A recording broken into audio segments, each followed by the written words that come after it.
गरीब शहरियों ने सर्दी से बचने का एहतमाम करने के लिए लंडे बाजारों का रुख कर लिया।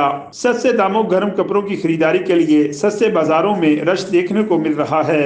महंगाई में इजाफे के बायस जहां नए कपड़े खरीदना आम आदमी की दस्तरस से बाहर हो गया है, वहीं पुराने कपड़ों की कीमतें भी बढ़ गई हैं। शहरी लंडा बाजारों में भी अशिया की कीमतें महंगी होने का शिकवा करते दिखाई दे रहे हैं। नहीं, अब तो गरीब आदमी की रोटी भी पूरी नहीं हो रही, तो इमरान खान को जाना चाहिए, हमारे नवाज शरीफ को, शहबाज शरीफ को आना चाहिए, ठीक है।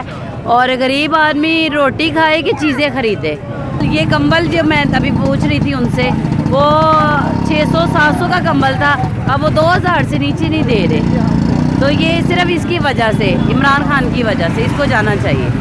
50-60 रुपये 100-150 दी होंगी। मैं जहाँ तक ज़ाती तौर पे समझता हूँ, गवर्नमेंट के पास में कुछ नहीं है, क्योंकि वो देखते ही नहीं है, चेक एंड बैलेंस ही नहीं है कि जो जितनी महंगाई करता जा रहा है उसको चेक ही नहीं करते। दूसरी तरफ दुकानदारों का कहना है कि बेतहाशा महंगाई की वजह से अवाम लंडे बाजार का रुख बहुत कम कर रहे हैं। दूसरी तरफ तिब्बी माहिरीन ने तंबीह की है कि बैरून मुमालिक से आने वाले मलबूसात और पुराने कपड़ों को इस्तेमाल से कबल गर्म पानी से धोया जाए। एक वक्त था जब लंडे बाजार कम आमदनी वाले शहरियों के लिए किसी नेमत से कम नहीं हुआ करते थे, मगर महंगाई के इस दौर ने गरीब आदमियों के लिए यहाँ से भी खरीदारी को एक ख्वाब बना दिया है। कैमरामैन ज़ुहैब खान के साथ हाफिज अब्दुर्रहमान, एमरा न्यूज़, लाहौर।